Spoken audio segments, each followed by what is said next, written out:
শুভ দুপুর বন্ধুরা। এই যে আমার পুজো কমপ্লিট হলো। আজকে পুজো করে নিলাম তাড়াতাড়ি, এবার রান্না বান্না হবে।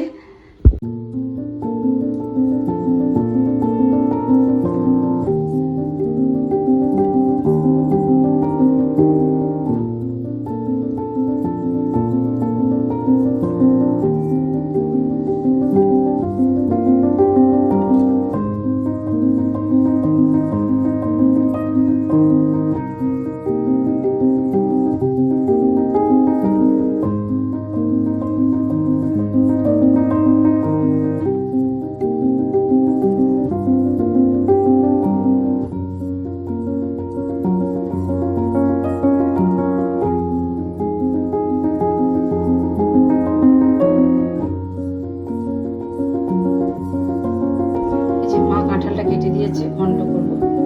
ভাত বসিয়ে দিয়েছি। এখানে একটু উচ্ছে ভাজা কেটেছি, পটল ভাজা কেটেছি, কলমির শাক ঘন্ট হবে। শশাটা দিয়ে খাওয়ার জন্য কেটেছি। কলাইয়ের ডাল সিদ্ধ করে রেখেছি, ভাজা কলাইয়ের ডাল। এর মধ্যে এঁচুড় আর আলু সিদ্ধ করতে দিয়েছি। আর এঁচুড়ের দম করবো আর এই তরকারি হবে। আর এখানে তেল দিয়েছি, কেটে রেখেছি, ভাতে দেবো, আলু সিদ্ধ হবে। এই হচ্ছে আজকের মেন মাছ, নিরামিষ হবে। বন্ধুরা, শুভ সকাল, শুভ সকাল, শুভ সকাল। কেমন আছো তোমরা? আশা করি সবাই ভালো আছো, আমিও বেশ ভালো আছি। আজ বারটা হচ্ছে, ওয়েট মনে করি মঙ্গলবার। ইয়েস, মঙ্গলবার। তো আজ হচ্ছে মঙ্গলবার। এখন বাজে সকাল 11:30। আর আমি এখন বসিয়েছি হচ্ছে রান্না। সকাল সকাল বসিয়েছি, তার কারণ হয়ে গেল, ওটা তো সময় লাগবে, অনেকটাই সময় লাগবে। আর মা উঠবে, ঠাকুর পুজো দেওয়া হয়ে গেছে। আর আমার জানো তো, এই যে পাকা পটল ভাজা খেতে ভীষণ ভালো লাগে। আমার খুব খুব প্রিয় একটা পাকা পটল ভাজা, কারণ মিষ্টি মিষ্টি লাগে, খেতে ব্যাপক লাগে। তো এই রান্নাবান্না বসিয়েছি, আমার প্রচুর খাওয়া হয়ে গেছে। আর সকালে করেছি আলুর তরকারি, নিরামিষ অবশ্যই, কারণ মার কাল একাদশী। নিরামিষ করেছি, হ্যাঁ নিরামিষ করেই করেছি, কারণ মা আজকে একাদশীর আগের দিন নিরামিষ খায়, একাদশীর পরের দিন নিরামিষ খায়। আর আমাদের গাছের আম সকলে পেরে নিয়ে চলে গেছে, কোনোবার পাই না। এইবার সেদিন কয়েকটা নিয়ে এসেছিল চাটনি খাওয়ার জন্য, আজকে কয়েকটা নিয়ে এসেছে, বস্তায় বন্ধ করা দিয়ে মানে পেরে এনেছে, সে পেরে দিয়ে গেল। এখন দেখা যাক কী অবস্থায় আছে, সকাল সকাল রান্নাটা করে নিই। সকাল বলতে কি 12টা বাজতে যায়, আমার কাছে অবশ্যই সকাল। আমি তো 12:30টার দিকে রান্না বসাই। যাই হোক, করে নিই। মায়ের ঠাকুর পুজো দেওয়া কমপ্লিট। এবার খাওয়া হয়নি আমাদের, এখনো টিফিন খাওয়া হয়নি। হ্যাঁ, চিমনি চলছে, শুনতে পাচ্ছি না। কি বলছো?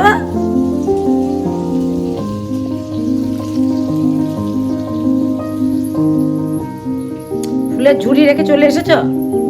কোথায়? মা পুজো করলো, স্নান হয়ে গেছে, বললো ফুলের ঝুড়িটা রেখে এসেছি তুলসী তলায়।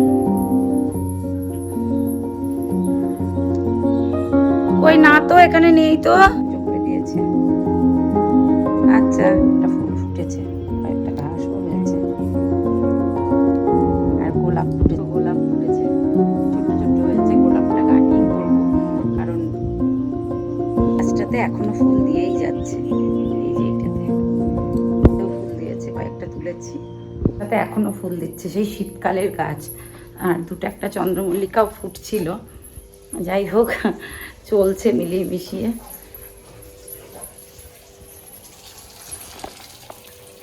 এখানে পটল ভাজতে দিয়ে গেছিলাম।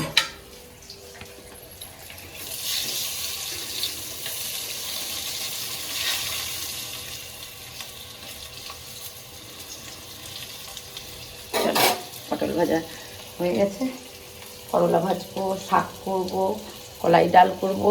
আমার ভাজা কলাই ডাল খুব প্রিয়।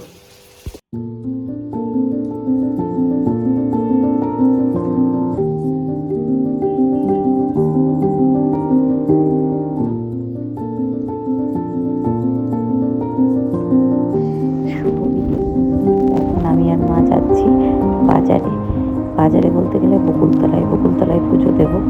তো নদীর ধার দিয়ে যাচ্ছি, জায়গাটা এত সুন্দর, ভিউটা এত সুন্দর, আর খুব সুন্দর ঠান্ডা হাওয়া দিচ্ছে। তো মা আর আমি হেঁটে হেঁটে যাচ্ছি পোস্ট অফিসের সামনে দিয়ে। তো চলো ভিডিওটা দেখতে থাকো, আশা করি ভালো লাগবে।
হাওয়া আছে এখানটায়।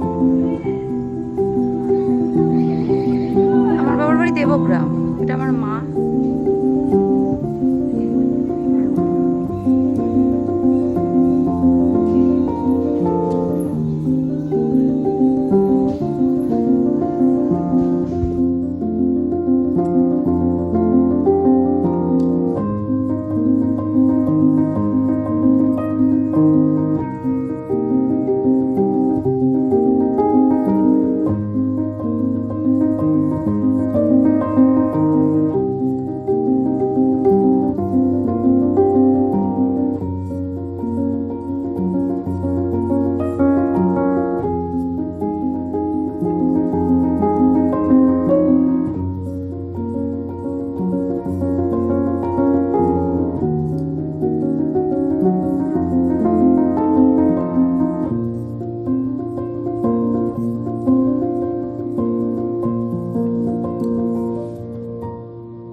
বাজার থেকে এসে অনেক কিছু কেনাকাটা করেছি, অবশ্য প্রত্যেকটাই প্রয়োজনীয় জিনিস। মুদিখানার কিছু কিছু ফল নিয়েছি টুকটাক, তারপরে সে চা বানিয়ে খেয়েছি, দুবার চা খেয়েছি, মাও চা খেয়েছে, আমিও চা খেয়েছি, আমার কান্তিবাবু চা খেয়েছে। আজ আর কেউ কোনো টিফিন করিনি আমরা। চলো এবার রুটি বানাবো। ডিমের তরকারি আছে আর মিষ্টি এনেছি। আমটা একটু শক্ত আছে, ওটা কাটা যাবে না, কাল ওটাকে ইয়ে করবো। যাই হোক, কান্তিবাবুর জন্য ডিমের অমলেট করে দিতে হবে। আর মা তো নিরামিষ খাবে, মা ওই তরকারি নিয়ে হবে, ডাল খেলে খাবে, মিষ্টি আছে ওই দিয়ে মা খেয়ে নেবে। মা রুটি খাবে বললো, একটু ভাত, তো বললাম ভাত করি একটু, বললো না ভাত করতে হবে না, ভাত আছে, দিনের অনেক ভাত আছে, তাও তো অল্প চাল নিয়েছি, তাও অনেকটুকু ভাত আছে। আর চলো ঝটপট করে করে ফেলি। আর আমার পুচু কোথায় উঠেছে দেখবে, পুচু পুচু, এই দেখো, ওই যে ওখানটায় বসে বসে টিভিকে দেখছে, ওখানে বসে বসে টিভিকে দেখছে, দেখবে বদমাসটা বসে বসে টিভিকে দেখছে। পুচু এদিকে দেখা বাবা, শুনো, টিভিকে দেখছে, দেখুক। আর আজকে বকুলতলায় পুজো দিয়ে এসেছি শুধুমাত্র, আর কোনো জায়গায় যেতে পারিনি। এবার আস্তে আস্তে দিচ্ছি টুকটুক করে, আর আমার ছেলেও কিছু যেগুলো বাকি ছিল সেগুলো দিচ্ছে, আবার টুকটুক করে দিচ্ছি। কাল হচ্ছে একাদশী, মা তো একাদশী পালন করে, মানে অন্য কিছু খায় না, শুধু ওই ফল টল এগুলো, মানে রুটি ফুটি এগুলো কিছুই খায় না।